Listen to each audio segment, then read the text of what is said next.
Bonjour à tous et bienvenue sur Bonjourcast français. Ici Philippe et je suis ravi de vous retrouver en cette belle soirée de décembre. Bonsoir chers auditeurs, moi c'est Sophia et aujourd'hui on va parler d'un sujet vraiment sympathique, quelque chose qu'on fait tous régulièrement. Exactement. Aujourd'hui on parle de nos derniers achats. Vous savez, ces petites choses qu'on achète et qui parfois changent notre quotidien ou parfois qu'on regrette un peu. Oh oui, ça m'arrive souvent ça. Bon Philippe, alors dis-moi, quel est ton dernier achat ? Alors justement, hier j'ai acheté une nouvelle cafetière. Tu vois, l'ancienne ne marchait plus très bien et franchement, le matin sans café, c'est compliqué pour moi. Je te comprends totalement. Et tu l'as acheté où cette cafetière ? Dans un grand magasin en centre-ville. J'ai hésité entre plusieurs modèles, mais finalement j'ai pris une cafetière italienne classique. C'est simple, efficace, et ça fait un excellent café. C'est un bon choix. Moi j'adore le café italien. Et elle coûte combien ? 35 €. C'est un prix raisonnable, je trouve. Pas trop cher, mais de bonne qualité quand même. Oui, c'est vrai que c'est correct comme prix. Et tu es content de ton achat ?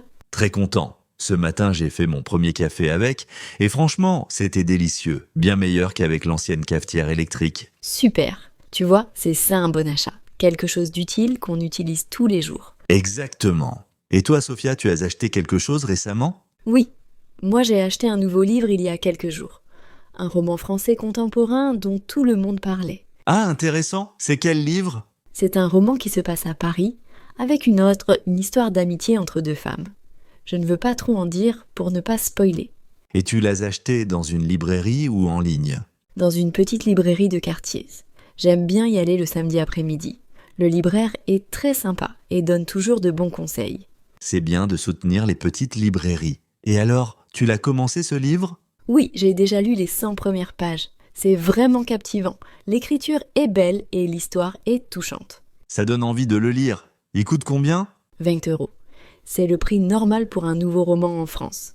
Mais ça vaut vraiment le coup. Je note le titre alors. Peut-être que ce sera mon prochain achat. Tu devrais.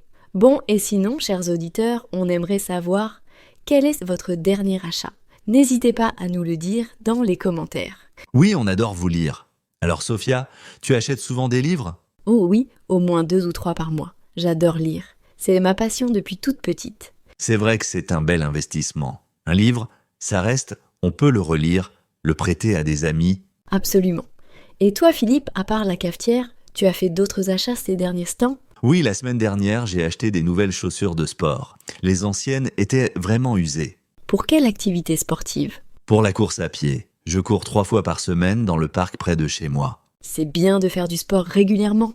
Et ces chaussures, elles sont confortables ? Très confortables. J'ai fait attention à bien les choisir. J'ai même demandé conseil aux vendeurs pour avoir la bonne taille et le bon modèle. C'est important ça, surtout pour les chaussures de sport. On peut se blesser avec de mauvaises chaussures. Exactement. J'ai appris ça à mes dépens il y a quelques années. Maintenant, je ne fais plus d'économies sur les chaussures de sport. Tu as raison. Pour certaines choses, il vaut mieux investir un peu plus et avoir de la qualité. Tout à fait. Et toi, tu fais attention à la qualité quand tu achètes quelque chose ? Oui, généralement. Surtout pour les choses qu'on utilise souvent ou longtemps. Par exemple, pour les vêtements, je préfère acheter moins mais de meilleure qualité. C'est une bonne approche. Mieux vaut avoir quelques pièces qui durent que plein de choses qu'on jette après 3 mois. Exactement. Et puis c'est aussi meilleur pour l'environnement. C'est vrai, on n'y pense pas toujours mais c'est important. Alors Philippe, tu es plutôt du genre à planifier tes achats ou tu achètes sur un coup de tête ? Ça dépend. Pour les gros achats, comme un ordinateur ou un meuble, je planifie toujours. Je compare les prix, je lis les avis. C'est sage comme approche. Mais pour les petites choses, parfois je me laisse tenter. L'autre jour, j'ai vu une belle plante dans un magasin et je l'ai achetée sans réfléchir.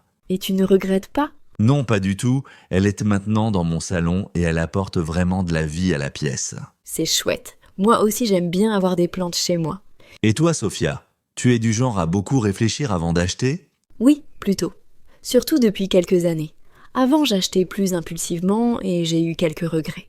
Comme quoi, par exemple ? Oh, des vêtements que je n'ai jamais portés. Des gadgets qui ne servaient à rien.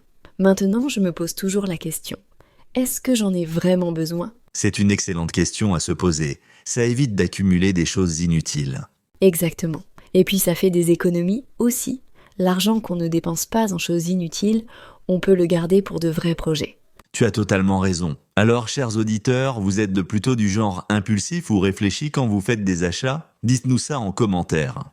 Oui, on est curieux de savoir. Bon Philippe, parlons un peu des achats en ligne maintenant. Ah oui, bon sujet. Tu achètes souvent sur Internet, toi? De temps en temps, surtout pour des choses qu'on ne trouve pas facilement en magasin. Et toi? Moi aussi. Par exemple, pour les livres en langues étrangères, c'est plus facile de les commander en ligne. C'est vrai. Et puis on peut comparer les prix facilement. Oui, mais j'essaie quand même de privilégier les magasins physiques, c'est quand c'est possible. J'aime bien voir et toucher ce que j'achète. Je comprends. Moi aussi, surtout pour les vêtements. Il faut essayer pour savoir si ça va bien. Exactement. Combien de fois j'ai commandé des vêtements en ligne et ils ne m'allaient pas du tout? Ça m'est arrivé aussi. C'est embêtant de devoir tout renvoyer. Oui, c'est un peu la galère. Bon, mais pour certaines choses, Internet c'est vraiment pratique. Ah oui, comme pour l'électronique par exemple. On peut lire plein d'avis avant d'acheter. C'est vrai, les avis des clients c'est super utile. Ça aide beaucoup à faire son choix. Absolument. Moi, je lis toujours les avis avant d'acheter quelque chose en ligne. Pareil pour moi. Bon, on va parler maintenant d'un achat un peu plus important. Vas-y, je t'écoute. Le mois dernier, j'ai acheté un nouveau téléphone. L'ancien ne fonctionnait plus très bien. Ah oui, c'est un achat important ça.